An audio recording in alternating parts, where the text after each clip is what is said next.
ఇవాళ AP liquor కేసులో SIT ముందు హాజరు కానున్నారు ఎంపీ మిథున్ రెడ్డి. ఢిల్లీ నుంచి బయలుదేరారు. మరో ఎంపీ గురుమూర్తితో కలిసి గన్నవరం రానున్నారు. 12 గంటలకు గన్నవరం ఎయిర్పోర్ట్కు చేరుకుంటారు. నేరుగా సిట్ కార్యాలయానికి వెళ్తారు. లిక్కర్ స్కామ్ కేసులో A4గా ఉన్నారు ఎంపీ మిథున్ రెడ్డి. విచారణకు రావాలని ఇప్పటికే నోటీస్ ఇచ్చారు అధికారులు. లిక్కర్ కేసులో నిందితుడిగా ఉన్నారు ఎంపీ మిథున్ రెడ్డి. హైకోర్టు, సుప్రీంకోర్టులో మిథున్ రెడ్డి ముందస్తు బెయిల్ పిటిషన్లు డిస్మిస్ అయ్యాయి. విచారణ తర్వాత మిథున్ రెడ్డిని సిట్ అరెస్టు చేయనున్నట్టు సమాచారం. ఇప్పటికే ఒకసారి సిట్ విచారణకు హాజరయ్యారు మిథున్ రెడ్డి. ఏపీ లిక్కర్ కేసులో ఇప్పటికే 11 మందిని అరెస్ట్ చేసింది సిట్. 3,500 కోట్ల రూపాయల స్కామ్ కేసులో మిథున్ రెడ్డి కీలకంగా వ్యవహరించారని ఆరోపణలున్నాయి. డిస్టిలరీల నుంచి లిక్కర్ ఆర్డర్స్ తీసుకోవడం నుంచి ముడుపుల వసూళ్ల వరకు మిథున్ రెడ్డి కీలకంగా వ్యవహరించారని కోర్టుకు నివేదించింది సిట్. ఇవాల్టి విచారణకు తాను హాజరవుతున్నానంటూ సిపి రాజశేఖర్ బాబుకు సమాచారం ఇచ్చారు మిథున్ రెడ్డి. అయితే ఎలాంటి ఆధారాలు లేకుండా కేవలం రాజకీయ కుట్రలోనే భాగంగా తనపై కేసు పెట్టారంటున్నారు మిథున్ రెడ్డి. గతంలో ఇదే తరహా కేసులు పెట్టారంటున్నారు. క్లీన్ చిట్తో బయటకు వస్తానంటున్నారు మిథున్ రెడ్డి.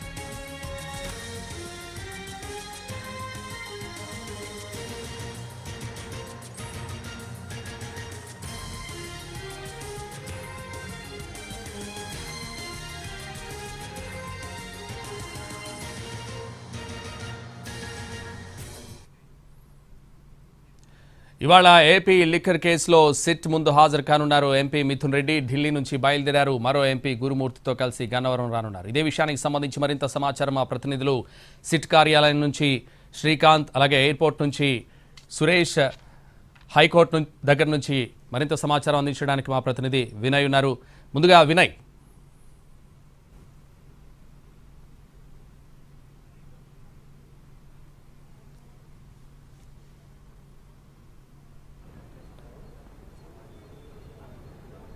రైట్ శ్రీకాంత్, అసలు సిట్ ఏ విధంగా ఇవాళ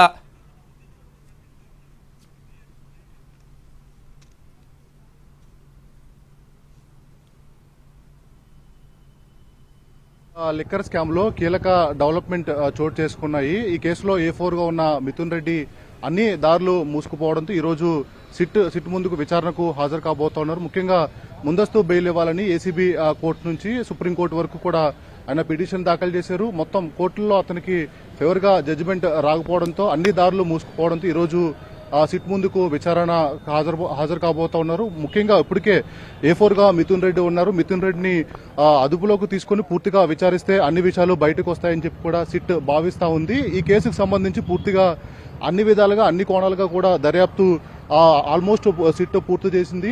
ఇప్పటికే దానికి సంబంధించిన ప్రైమరీ చార్జ్ షీట్ కూడా సిద్ధం చేసినట్టు కూడా మనకి సమాచారం అందుతా ఉంది. 300 పేజీలతో ఒక ప్రైమరీ చార్జ్ షీట్ కూడా సిద్ధం చేసినట్టు మనకు తెలుస్తా ఉంది. దీనికి సంబంధించి ఈ చార్జ్ షీట్ ఇప్పటికే తీసుకుని సిట్ అధికారులు ఢిల్లీకి కూడా వెళ్లారు. అటు సుప్రీంకోర్టు న్యాయవాదులతో పాటు ప్రభుత్వ న్యాయవాదులకు కూడా అప్రూవల్ కూడా తీసుకున్నట్టు కూడా మనకి సమాచారం అందుతా ఉంది. దానికి సంబంధించి గ్రీన్ సిగ్నల్ కూడా లభించినట్టు మనకు తెలుస్తా ఉంది. అయితే ఈ రోజు ఈ ప్రైమరీ చార్జ్ షీట్ కూడా కోర్టులో దాఖలు చేయబోతున్నట్టు కూడా మనకి సమాచారం అందుతా ఉంది. ముఖ్యంగా ఇప్పటికే ఈ లిక్కర్ కేసులో 41 మందిని నిందితులుగా ఆ చార్జ్ షీట్ లో మెన్షన్ చేసింది. 11 మందిని అరెస్ట్ చేసినట్టు కూడా చార్జ్ షీట్ లో మెన్షన్ చేసింది. అయితే మరి కాసేపట్లో మిథున్ రెడ్డి దీంట్లో A4గా ఉన్న మిథున్ రెడ్డి సిట్ ముందుకు విచారణకి హాజరు కాబోతా ఉన్నారు. ముఖ్యంగా ఇప్పటికే అటు ఏసీబీ కోర్టు నుంచి అటు సుప్రీంకోర్టు వరకు వెళ్ళినప్పుడు కూడా ఆయనకి అక్కడ అనుకూలంగా జడ్జిమెంట్ రాని నేపథ్యంలో ఈరోజు సిట్ నోటీసులకి ఈరోజు మరి కాసేపట్లో ఆయన విచారణ కూడా హాజరు కాబోతా ఉన్నారు. ముఖ్యంగా సిట్ కూడా అటు సుప్రీంకోర్టుకి ఏసీబీ కోర్టుకి కూడా అప్పీల్ చేసింది. ఎందుకంటే ఈ కేసులో A4గా ఉన్నారు. ప్రధాని సూత్రధారి, పాత్రధారి, మాస్టర్ మైండ్ అంతా కూడా మిథున్ రెడ్డి కనుక తనని అదుపులోకి తీసుకుని విచారిస్తే పూర్తి విషయాలు తెలుస్తాయని చెప్పి కూడా సిట్ చెప్తున్న నేపథ్యంలో ఈరోజు మిథున్ రెడ్డి అంటే మొన్న ఒకసారి విచారణకు హాజరయ్యారు, ఇప్పుడు కూడా విచారణకు హాజరు కాబోతున్నారు. ప్రైమరీ ఎవిడెన్స్లన్నీ కూడా కలెక్ట్ చేసిన నేపథ్యంలో ఈ మద్యం కుంభకోణంలో ఎవరైతే లబ్ధి పొందారో ఆ తర్వాత స్థానం మిథున్ రెడ్డి అని కూడా సిట్ భావిస్తా ఉంది. ఈ నేపథ్యంలో ఈరోజు విచారణకి వచ్చిన మిథున్ రెడ్డిని అరెస్ట్ చేస్తారని కూడా ప్రచారం జరుగుతా ఉంది. అనంతరం దీనికి సంబంధించి ఇప్పటికే 300 పేజీలతో ఛార్జ్ షీట్ సిద్ధం చేసింది. అటు సుప్రీంకోర్టు న్యాయవాదులతో పాటు అటు ప్రభుత్వ న్యాయవాదులు, ప్రభుత్వ పెద్దలు అప్రూవల్ కూడా తీసుకున్న నేపథ్యంలో ఈరోజు ఒక ఛార్జ్ షీట్ కూడా దాఖలు చేయబోతా ఉంది.